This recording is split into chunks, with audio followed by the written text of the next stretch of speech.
Hi guys and girls, Midwest Outdoorsman here with another review, not for a specific knife, but for a range of knives. Um, People ask me a lot of times at my work and around different places. They know I'm really into hunting and I'm a gearhead and stuff. You know, what's the best knife for hunting, or what's the best knife for this or for that? And that's kind of why I'm trying to make this video. I do individual knife reviews and stuff, but I wanted to kind of make a video to bring it all together and to kind of try to answer that question that I get a lot. Mainly, people ask me, what's the best knife for hunting? And to me, that question is a really loaded question because it's really, it's like saying, what's the best gun? And it doesn't answer a lot of questions. That's like, well, okay, a gun for hunting or a gun for defense? Is it a gun for hunting groundhogs, or is it a gun for hunting, bears? And it doesn't tell you where you're going to be using it. Are you going to be hunting groundhogs in, out west or Arizona at 50 yards, or are you going to be hunting them in Wyoming at 350 yards?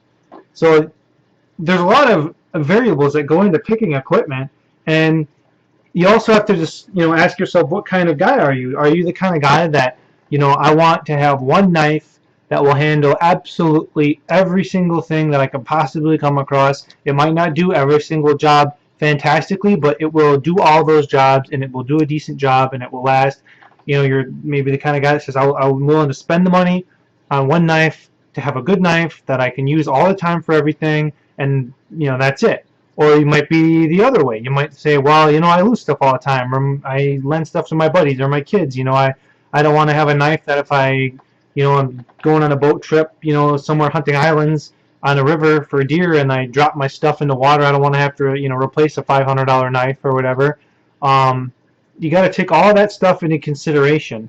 And I guess we'll kind of try to go down a little bit of a made-up list here, and we'll try to sort some of it out so I can give you my advice on what I think about various blades for various tasks, and we'll see what we can come up with. First of all, I would say we're gonna say, okay, hunting knives. But now hunting knives is really split in my mind into two different main categories. The first being, okay, is it going to be a sole hunting knife? That's all you're going to do with it is hunt. You're only going to be skinning or gutting or deboning game, and that's it. If that's all you want it to do, and you don't want no other jobs for it, you don't want any bushcraft, any survival tasks if you should get lost, a lot of people would rather carry something bigger, myself included, if you're gonna be using it for survival. For me, that's why I have these out here. This is probably my favorite survival tool, bushcrafting type tool. This is the Ontario Excellent SP8. It's kind of like a machete, kind of like an axe, kind of like a pry bar. It's kind of like a little bit of everything, and it's what I have on my bug out bags. It's just fantastic, heavy duty, thick. It is heavy, but it can do a lot of work. And that's, for me personally, it depends on where I'm going. If I'm only going on a little bit of a day trip or something, especially when the weight's not as big a consideration, um, or even if I'm not going to worry about getting lost or whatever, if I know exactly where I'm going, it's only a couple hundred yards in, bow hunting or whatever, I'd never take something like that. I'd just take a hunting knife and be fine. But if I'm going to be going on a backpack trip or a couple days or something hunting, and I want something for survival craft, and I want something for dressing game, a lot of times I would take something like this, or even this excellent Cold Steel Trailmaster, another great survival hunting knife. You can see this one's actually more of a the knife, the pointed blade. For the survival heavy duty end of it, I like this, using it as a pry bar and stuff, having the flat end, because I would always carry a smaller knife with me to do other tasks.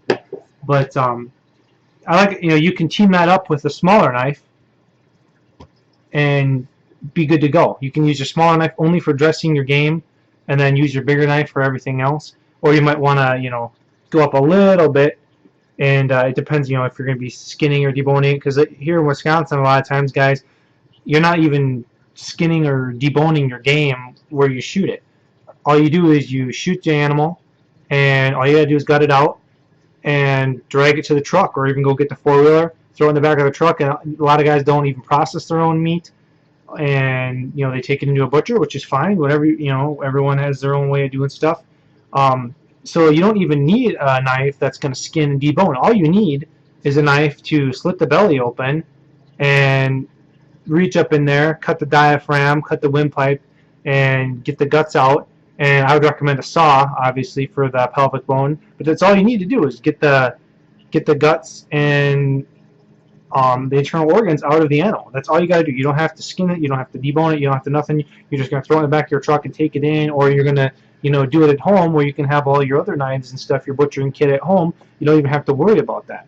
In that case, I would recommend something small. I mean, why carry more weight if you don't have to? I mean, this here is a cold steel Pendleton mini hunter. It's a great knife. They make different versions. This one's made out of VG1 stainless steel. Only about a 3-inch blade, or maybe a little less.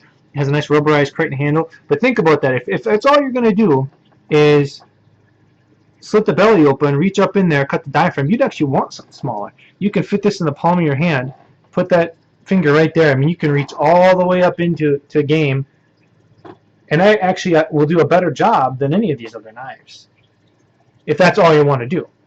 Now, if you want to, skin and debone your game and pack it out, even if you're in Wisconsin or wherever, I mean, obviously, that's not what you're going to want to carry. You're going to want to carry something bigger, in the 4-inch range, 3 1/4, 4, 5, 6, depending on what you're doing, how big your animals are. You're going to want something bigger to skin and debone and quarter that meat. But if you don't need all that, I would just go with something small. And of course, you can always carry something like this if you wanted to as a team. If you want something for survival craft or something, if you're not going long distance, it's a little bit heavier. But it all depends on what you want, what you're going to be doing. So if I were you and you're looking for a knife, I would make a list. I would say, okay, what am I going to be using this knife for? Do I want it for just hunting, or do I want it for hunting and survival? Because for me, if you count in survival, that really puts a lot more demand on the knife. If you want something that, okay, I'm not going to carry something like this. I don't want no, big heavy hatchet or axe-like knife. I don't want to carry all that weight, but I would like to carry something a little bigger because I want to be deboning out my game and skinning my game, so I need a bigger knife than something very, very small. But I also want to be able to have something if I get lost and do some survival, bushcraft, or a camp knife. Your demands go up, in my mind, for the knife. You can't get away with something like a Cabela's Alaskan Guide, which I actually don't have here. I did a review on it before, but a fantastic knife for just, skinning, gutting, deboning game. It's a great knife made out of S30V, really great, but I would never use it for a survival knife because the blade just, in my mind, isn't thick enough. It's not strong enough. It wasn't designed for that. I would go to something more like this. This is a Bark River Bravo 1, and this is in CPM 3V steel, and look at the thickness of that blade. This is a 4 1/4 inch version, and this you can baton some wood with. This is a knife that you can do excellent bushcraft, excellent survival craft with. This has got the Tiger Stripe G10 handle. Midnight Tiger, I think, is the name of the color. It's also smooth, though. I actually prefer a rubber grip for game, because of the blood and the fat and all that kind of stuff helps you hold on to it more. But you can go either way. You can, like a knife like this, let's say, it has a smooth grip, which is excellent for bushcraft because it doesn't create hot spots and stuff. It doesn't really give you a lot of wear on your hand if you're going to be using it for that. But if you wanted to, think about it. All you have to do is either get some rubber tape, or you can use maybe an inner tube or any kind of rubberized, hollowed out material that you can think of, and you can put it around that handle, and it would give you that traction just like any of these really great knives that I would consider more just for hunting. It would give you that great grip, and then if you wanted to take it off, you could slip it right off, and you'd have a perfect knife for bushcraft. The same goes with the jimping. Some people like the jimping, some people don't like the jimping on here. You could have it either way. Let's say you don't want the jimping on there, which I actually really like, especially if I want to be dressing an animal. Gives you that grip, being that this isn't rubberized. If I didn't put any kind of tubing or something on there to give me more of a grip, which you don't have to do, but something you could do. Let's say you wanted to do some bushcraft and you're going to have no gloves on, you're going to have bare hands, and you don't want that to wear off, the skin of your thumb or whatever after using it for quite a long time. All you have to do is take a piece of moleskin that is adhesive backed, obviously, and just stick it over the top of that, and you'd have a nice cushion piece of moleskin there. And then when you want to take it off, just pop it off. Something to think about. Or you could have it the other way around. You could buy this knife with just a straight blade, no jimping at all, and you could buy like a piece of 3M skid tape or traction tape. I actually use them on the handles of my pistols, and you could put that on there for more grip if you wanted to. So it all depends on what you want to do. I like it this way. It's simple. I might end up putting a rubber inner tube on there or something that I could take off if I use it for hunting. If I find out that it doesn't give me enough traction, I haven't had any problems yet. But just something to think about. But anyways, back to the survival, and this is a Bravo 1.5. This is about a 5.8, 5.9 inch blade. Same tiger stripe G10 handle, a little bit different color, orange and black. But if you're going to be looking at survival, I would definitely go with a little bit longer blade. Now, it's not going to be as good for skinning and deboning game and stuff, unless your game is bigger. If you're going after elk, moose, bear, that kind of thing, where you're big game, I actually might prefer this 6-inch blade. That's just me, but you could skin a bear with this if you really wanted to. It's just going to take longer, and it's not as good. But if you're looking at a survival type knife, I would tend to lean towards the bigger, thicker blades, and this is obviously full tang, and a little bit longer blade. And you could even go up to, say, up here, where this is a Cold Steel SRK. This is a 6-inch blade. Nice grippy rubber handle on it. This is AUS 8 stainless steel. They make it in their Samurai 3 VG1 steel, but this I just have the AUS 8 version, and it works good. Something like this, you could obviously skin, debone game with. It's not going to be as good, especially for your smaller game, like antelope and deer, as one of these smaller knives, even like a Bravo 1 or Cold Steel Pendleton Hunter or Master Hunter, or the Gerber Gator I have here, or the Outdoor Edge Swing Blade.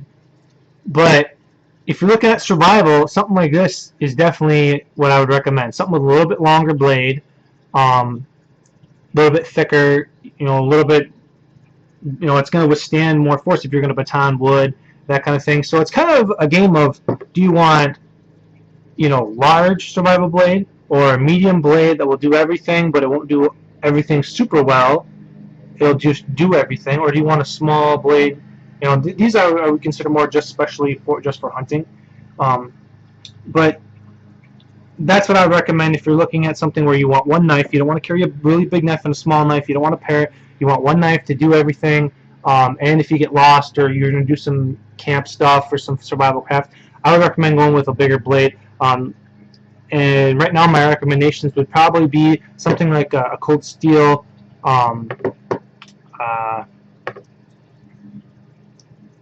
SRK, forgot the name there for a little bit, or a Bravo 1.5 from Bark River, or maybe if you want a smaller blade but you still want something really strong, a Bravo 1 from Bark River. Also, ones that I don't have here, which are excellent, is the Fall Niven, the F1, the S1. Oh, there goes my Arnold alarm. Sorry about that. And yeah, the Fall Niven F1, the S1, the H1, all those knives are fantastic. I actually have bought all of them, and I had got rid of them just because they didn't fit my hand. The handles on a Fall Niven are a little bit smaller, and I have a bigger hand, and I just didn't find the grips comfortable enough for me. They weren't long enough, and they weren't really that thick for me. But their blades are VG10 stainless steel, which is excellent steel, and it's really thick. You could easily use those knives for survival knives, and they're going to be a lot more rust resistant. That's another thing. I am a big fan of stainless steels for hunting, especially. These two are CPM3 V steel, which is a semi-stainless, but it's really, these knives I got for my in-between knives if I'm going to be wanting one knife for every job and survival craft in mind, because it's a super tool steel. It's not as stainless as S30V or AUS 8 or anything like that, but it is pretty good, and it'll give me a lot more wear resistance than any of these other stainlesses. So that's why I chose that steel in those knives. But for just a strictly hunting knife, you could say, well, I don't really care about having to do survival craft or anything like that. All I want is a knife for hunting. That's it. I don't want to have to mess around with anything else. I just want a straight up hunting knife. Well, then I would go with a stainless steel blade. I would go with a grippy rubberized rubber handle, and I would go with a blade length of anywhere from, it depends if you're a bigger person or a smaller person and what size game that you're going to be hunting. Obviously, you don't want a 6-inch blade for, if you're only hunting antelope in Arizona or something like that. But I would recommend something in the 3 1/4 at the lowest to 3 3/4 to start, and then at the high end, about 5.5 to 6 at the very, very, very largest, and that's for a bigger game. Your median is going to be somewhere in between there, about 4 4.5. My personal favorites would be probably this right here. This is my Cold Steel Master Hunter knife. It's got a 4.5-inch blade made out of Semi 3 VG1 stainless steel, which is a sandwiched laminated steel. It has a 420 on the outside and VG1 core in the middle. It's very sharp. I've actually never had to sharpen this knife yet. I've only done about 6 deer with it, but I've never had to sharpen it yet. Holds an edge great. Very rust resistant. It comes with a great sheath. Nice grippy rubberized handle. Fits in my hand perfect. That's my choice right now for if I'm just looking at a hunting knife. And this is big enough where they are full tang, even though you don't see it because of the rubber. You could do some battling and do some camp work with this knife. I wouldn't categorize it as a survival knife. I would say it's more of a hunting knife. But that's a great choice. Or this is a Cold Steel Pendleton Hunter. A little bit smaller. It has a hollow ground blade, so it'll have a very fine edge. Great for skinning.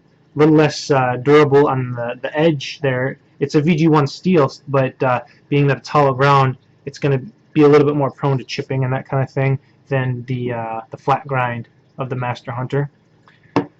And you also have to ask yourself, what is your price range? If you want to buy one knife or two knives, or if you want to, if you're a guy that you can't afford it, maybe you got 5 kids and you can only afford one knife and you want something to do everything, but you don't have a lot of money. A lot of people don't have a lot of money.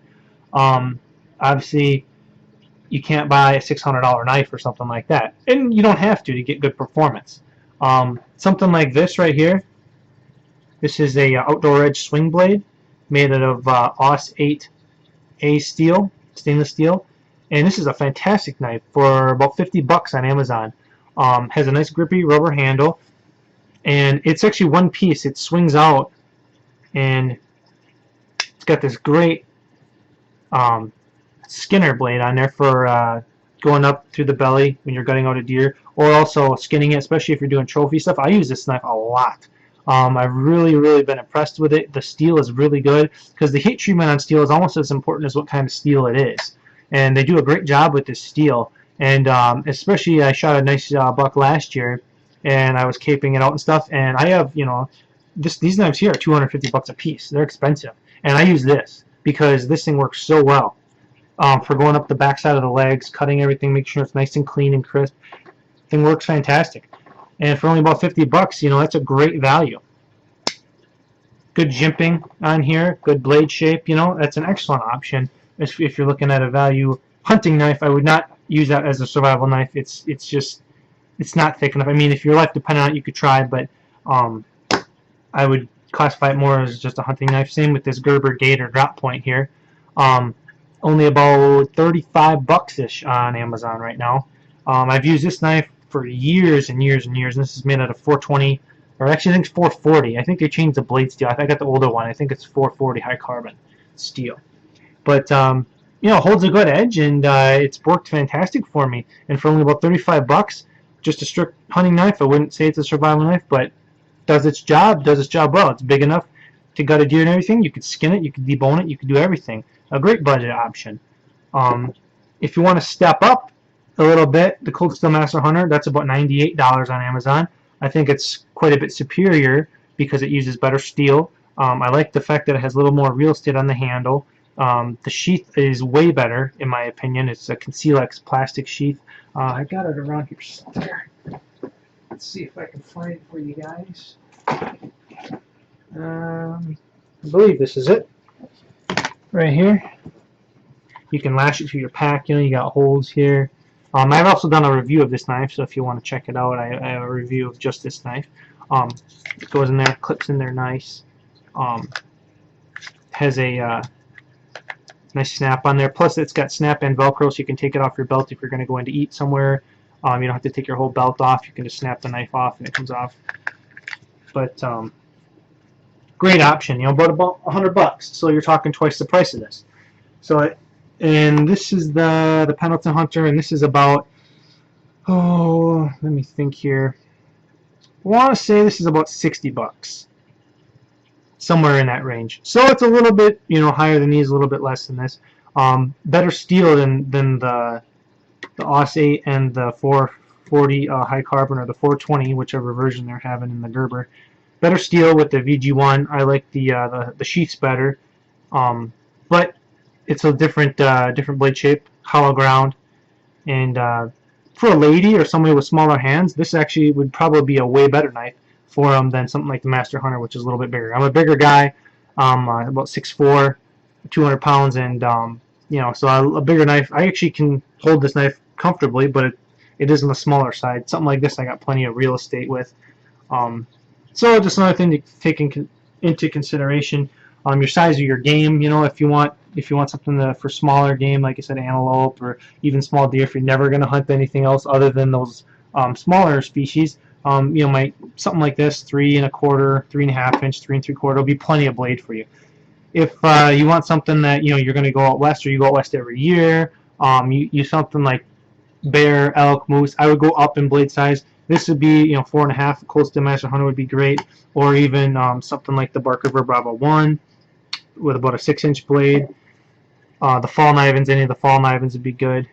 This is a Knives of Alaska, Magnum Alaskan. It's about a 4 1/2 inch blade also, grippy rubber handle.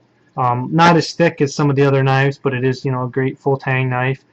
This one's made out of D2 tool steel, which is like a semi-stainless carbon steel. It'll rust easier than any of the other ones, but takes a good edge and holds it for a long time. Not a lot of guys like it, but I would go with something a little bit bigger if you're going to go for bigger game, and it's just a process. It's just like selecting a gun. Do you want a gun for, okay, let's say I want a gun for hunting whitetails, and they say, okay, I want to hunt whitetails where? In Wisconsin? Or you want to hunt whitetails in Wisconsin and Montana because you go every year. The caliber you're going to choose is going to be driven by what you're using and where you're using it. The same as all these knives. So make a list is what I would say, and write down these questions. What game do you hunt? How often do you hunt those animals? So if you're hunting deer 95% of the time, and you're going to hunt a moose or an elk maybe once or twice in your life, or once or twice a year along with those whitetails, take that into consideration. If you're going to go anywhere where it's wet, I would definitely recommend a stainless steel. AUS 8 is a good base stainless. I like the better, the VG1, the VG10, S30V, S35VN. Those are all good stainless steels. I would recommend getting a good stainless steel, and I almost always go. It's kind of funny I say that because a lot of these knives aren't coated, but usually I'll go for a coated blade if they offer it. A lot of people don't offer it, but if, like, this is AUS 8 stainless, but it's coated and doesn't hurt anything, it just gives you more rust resistance. Your stainless is still sticking out there, but at least you got all of that. So if your stuff gets wet, just one less thing to try to have to worry about. So I would always go with a stainless for the most part, unless you're going to be doing lots of bushcraft, survival craft.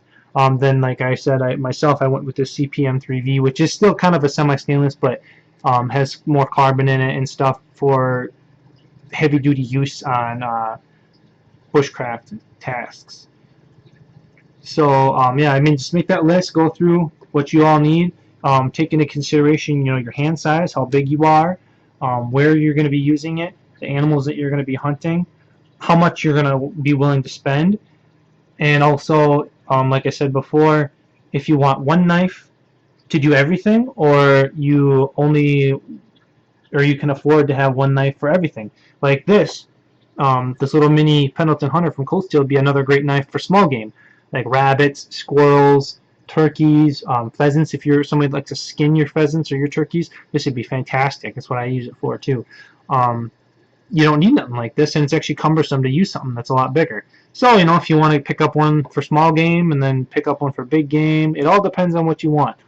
Everyone has a different budget. Everyone has different things that they do and hunt and everything. Um, or you might want a knife that is can be used for everything and utility tasks too. I usually will always go, you can see, with just a straight edge, but this is a cold steel, or not a cold steel, I'm sorry, SOG Seal Pup Elite. And it's got they do make this knife in different variations, but this has got semi-serrated on there, which is a good option if you're going to be using it for utility type tasks too. But this is not nearly as good of a hunting and skinning knife as something like this Cold Steel Master Hunter, because the blade shape, this is a clip point. I would always prefer a drop point usually for a hunting knife. But you got to think about what you're doing. And this is it's like a checkered, almost like a G10 feeling. It's a Kraton or something. It's not rubbery, but something like this. Obviously, you can skin a deer, you can debone a deer with it. It'll do it just fine. Might not as good as some of the other ones, but it also has its serration. So if you're going to be using it for other things, cutting wire around camp or whatever, you might want something that's like this instead of just a hunting knife. So that's another thing to take into consideration. Um, I hope I helped anyone who's kind of looking at knives and thinking about hunting and stuff. And the biggest piece of advice, like I keep saying, is make a list of what you're going to use the knife for. Is it hunting only, or is it hunting and survival, and bushcraft and camp knife? And then also the size of your hand, the blade steel. As far as if you live in a really wet area, I would definitely go with a stainless steel and get it in a coat. If they offer it with a coating, Teflon or whatever over the blade, that's even better. Um, and the size of game you're going to be hunting. Is it just antelope? Is it just brown bears? Is it a little bit of both? Or look at the percentages. Do you really need a 6-inch blade if you're going to be hunting, antelope or coos deer 95% of the time, and you might go on one bear hunt your whole life? You could actually get away with that one bear easily with something like this Pendleton Hunter or this Cold Steel Master Hunter. Those will do bear game just fine, and they'll be much better for your smaller game that you're hunting 95% of the time. So make that list, keep going down, and then you can eliminate the possibilities, as far as the price, and weed out what you're looking for until you've got the internet. These are just a sample. There's so many great knives out there and so many great knife makers. I would love to own them all, but I'm not rich like a lot of people, and these are just some of the ones that I have that I like for those specific tasks for different things. I'm lucky enough to be able to have a couple different knives, because I collect them and I like to use them for different things because that's what I'm into. But if I had only one knife to choose, for every single thing that I would ever do again, if I could never have one, I couldn't have any other knives but one knife. If you'd want to know, I would pick this Bravo 1.5 right here, just because, like I said, I could put a rubber, like inner tube or something, or rubber tape over here, get more grip on it. I could use it for survival craft. It's 3 CPM 3V steel. It's thick enough I could do all that stuff with it. It's big enough that it will do those jobs. It's small enough. I mean, even though it's bigger, I could still skin game and everything just fine with it. That would be my choice. And if I only was using one knife for hunting for the rest of my life, it would be this Cold Steel Master Hunter. I love everything about it. It's a great all-arounder. Not too big, not too small. Does its job well. And in my mind, it's not super expensive. But yeah, everyone has to ask themselves those same questions. Go through, make your list, and eliminate all the stuff that you don't need or don't think you need. And then you'll have a really good idea about what you're looking for, and you can go through and pick which is going to work for you. If you have any more questions or if I missed anything, go ahead and ask me some questions, and I'll try to get back to you as soon as I can. As always, be respectful of everybody else. These are just my opinions, and I'm just trying to help people out that maybe want to ask a question that maybe they don't know a lot about hunting, or maybe they do and they just like to hear someone else's point of view like I do. So I hope you found this informative, and I will see you next time. Thanks.